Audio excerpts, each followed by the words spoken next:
ಸರ್ಕಾರಿ ಹೊರಗುತ್ತಿಗೆ ನೌಕರರ ಸಂಘದಿಂದ ಶಾಸಕರಿಗೆ ಮನವಿ.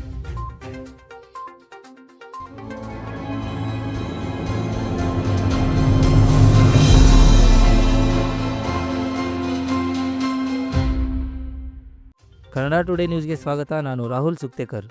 ತಾಲೂಕಿನ ಹೊರಗುತ್ತಿಗೆ ನೌಕರರು ಸರ್ಕಾರದ ಹಲವು ಇಲಾಖೆಗಳಲ್ಲಿ ಸುಮಾರು 4 ಲಕ್ಷ ನೌಕರರು ಕಾರ್ಯನಿರ್ವಹಿಸುತ್ತಿದ್ದು, ನೌಕರರ ಹಾಗೂ ಅವರ ಕುಟುಂಬದ ಹಿತದೃಷ್ಟಿಯಿಂದ ಸೇವಾ ಭದ್ರತೆ ಹಾಗೂ ಸರ್ಕಾರಿ ನೌಕರರಿಗೆ ದೊರಕುವ ಸೌಲಭ್ಯಗಳನ್ನು ಕಲ್ಪಿಸಲು ಮುಂಬರುವ ಚಳಿಗಾಲದ ಅಧಿವೇಶನದಲ್ಲಿ ಸಂಪುಟದಲ್ಲಿ ಈ ವಿಷಯವನ್ನು ಪ್ರಸ್ತಾಪಿಸಲು ಎಂದು ಮಾನ್ಯ ಶಾಸಕರಾದ ಮಾನಪ್ಪ ಡಿ ವಜ್ಜಲ್ ಅವರಿಗೆ ಹೊರಗುತ್ತಿಗೆ ನೌಕರರು ಮನವಿ ಸಲ್ಲಿಸಿದರು.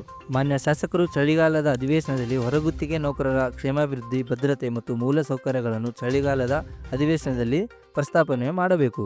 ಈ ಸಂದರ್ಭದಲ್ಲಿ ಆರೋಗ್ಯ ಇಲಾಖೆ ಹೊರಗುತ್ತಿಗೆ ನೌಕರ ತಾಲೂಕು ಅಧ್ಯಕ್ಷರಾದ ಮೌನೇಶ್ ದೇವಿಕೆರಿ, ಪ್ರಕಾಶ್ ಬಿರಾದರ್, ನಾಗರಾಜ್ ಗುತ್ತೇದಾರ್, ಫಾರೂಕ್ ಅಬ್ದುಲ್, ರಸೂಲ್ ಹಾಗೂ ಅಂಬರೀಶ್ ಹಡ್ಪದ್ ಮತ್ತು ಇನ್ನಿತರರು ಶಾಸಕರಿಗೆ ಮನವಿ ಸಲ್ಲಿಸಿದರು.